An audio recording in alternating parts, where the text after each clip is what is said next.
Сегодня мы разберем несколько скрипичных штрихов. Вообще любое ведение смычка, такое самое простое, называется деташе, когда мы просто играем или широкое деташе, да? Или короткое деташе.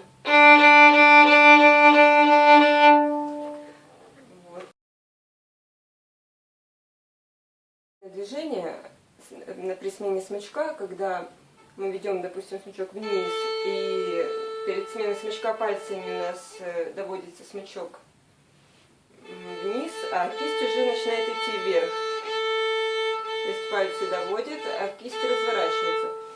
И также наоборот, когда мы ведем смычок к колодочке, пальцы ведут, а кисть уже разворачивается. Мне кажется, на самом деле не стоит так заострять внимание именно на этом движении. Надо просто слушать очень внимательно свой звук и стремиться, конечно, к неслышной смене, по возможности, если это не марш какой-то, где надо подчеркивать каждую смену смычка, каждую ноту. А если это кантилена, то смычок ведется медленно, плавненько, да, и надо сменить. То есть это естественное движение руки, что пальцы стараются как бы по возможности смягчить это движение.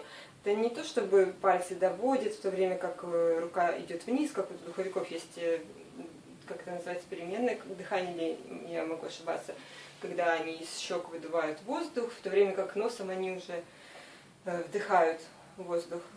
Так и здесь, как бы вот пока кисть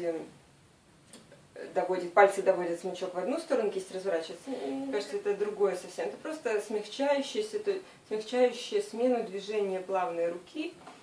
Вот. В общем, просто по мере возможности надо, конечно, стараться плавно поменять смычок. Вот, допустим, в конце смычка это все делают пальцы, все движение в таком вот нюансе, в таком темпе. Я не чувствую здесь никакого движения вот кистью, рукой, разворота. Это пальчики. Пальчики очень мягко делают все.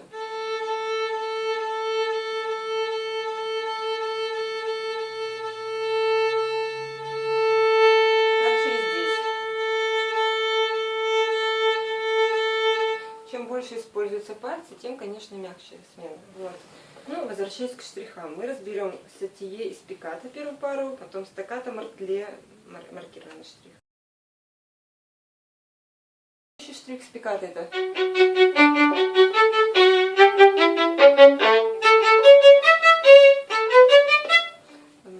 спикато, а сатие в сатие у нас прыгает трость. Волос остается на струне, а прыгает только трость. А в спикато прыгает весь смычок. И трость, и волос отскакивает. Так, штрих сатие вообще очень простой. Мы начинаем играть деташе в прыгающей точке, но ее надо найти экспериментальным путем, эту точку. Тут нет вариантов. Мы пробуем, допустим, здесь. Начинаем играть медленно, отворачиваем смычок от себя, расслабляем кисть. Так, не прыгает. Значит, сдвигаемся чуть ниже. Деташе, короткая, быстрая, от себя. Рука расслаблена, кисть расслаблена. Ну, все, запрыгало. Ниже то же самое. Мы начинаем играть. Делаю все то же самое, что я делаю вот в этой прыгающей точке, но не получается. Надо найти именно прыгающую точку вашего смычка конкретно.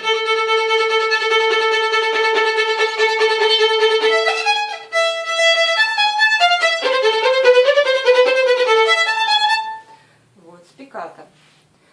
Спикато тоже довольно легкий штрих, он тоже обычно быстро получается у людей. Это деташе, но с воздуха. Ну, то есть можно его играть и со струны. То есть точка сатие, она чуть-чуть выше, чем точка спикато. Спикато, она чуть ближе к колодочке, смычок уже чуть тяжелее здесь. Так, еще раз, да? ставим на прыгающую точку, предполагаемый нами смычок, короткое деташе, руку расслабили, медленно, начинаем быстрее, быстрее, быстрее, быстрее. Все, он прыгает, да? Попробовали вверху, внизу не получается, нашли точку, запомнили ее. В следующий раз она быстрее найдется. Спиката. Как в мячик играем. Спиката играем, как будто бы в мячик.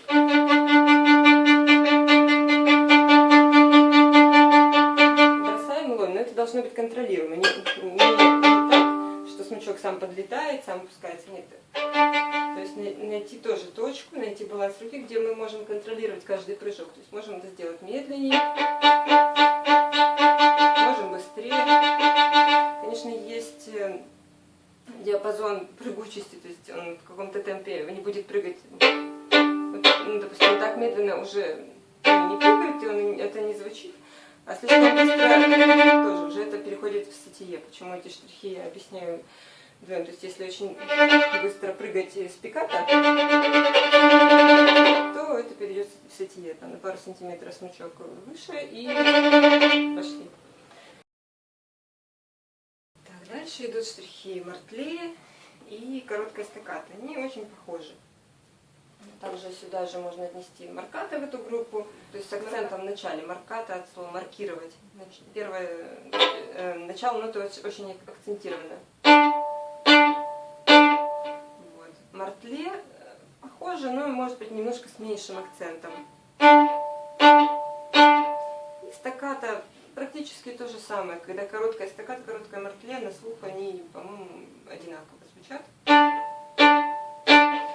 Вот. Другое дело, что летучая стакката, это когда нотки идут все в одну сторону.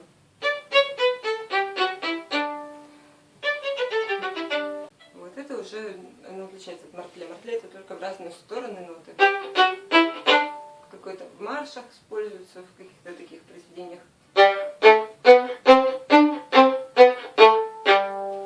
А стакката летучая, это когда мы играем, ну, допустим, на ре мажоре покажу. Ставим где-то в конце смычок и, отделяя каждую нотку от другой, да, ведем. И чем быстрее, тем лучше.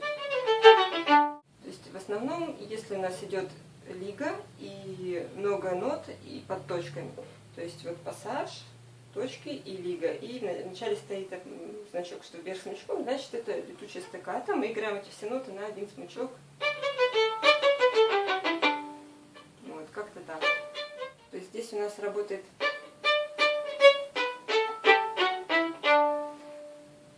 указательный палец, второй палец, ну и большой, и главное остановку делать легко, и чтобы рука вообще сама шла легко. И еще при этом иногда нам мешает смена струн. Начинаем медленно. Каждую нотку играем отдельно.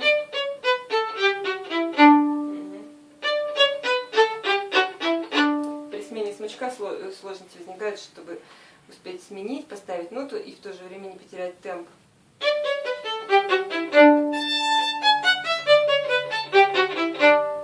Ля мажор, хорошо, на ля мажоре потренируемся.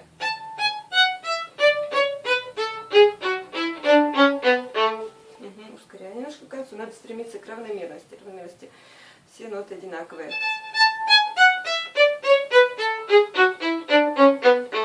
Чуть-чуть быстрее. Да, на смене смычка возникают обычно сложности и звучит не так хорошо. После ми ре и после ля соль диез.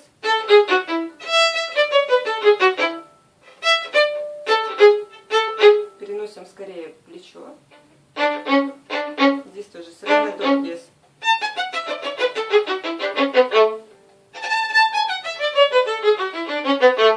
И стараемся еще быстрее попробовать. Не совсем, да. И тренируемся, пока не получится. Вот так.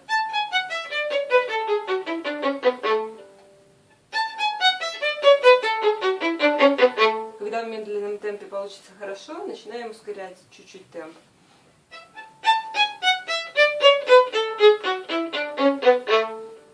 получилось. Дальше чуть-чуть быстрее.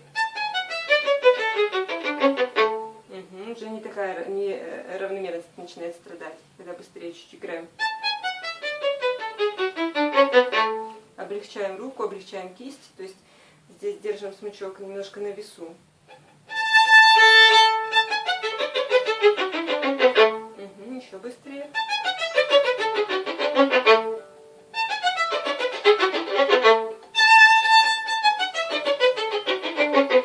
На ре и на соль в струне не совсем получается, значит, надо именно этим заняться.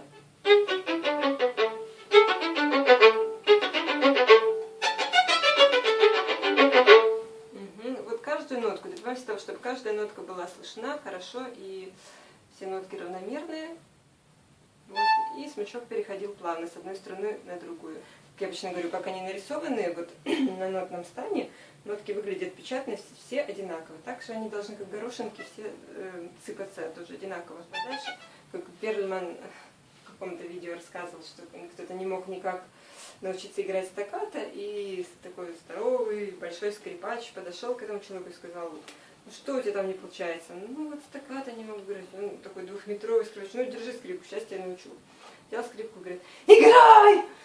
То есть это играется так, как будто бы вы включили пальцы в розетку, как будто воткнули пальцы в розетку. Вот так вот и занимаемся. Очень похоже на сатье играется штрих-тремоло, но отличие в том, что в сатье у нас задача, чтобы смычок прыгал, а в тремоло задача, чтобы он не прыгал. То есть мы играем еще в более высокой части смычка, ближе к концу. Если сатье вот это здесь начинает прыгать, значит мы переносим смычок подальше, чтобы именно не прыгал смычок. Тремоло обозначается, когда на нотке у нас вот на штиле нотном две перечеркнутые полосочки. Вот. Вот это тремоло. Или, ну, может быть, быстрее. Чем быстрее, тем лучше. Обычно в фильмах ужасов используется.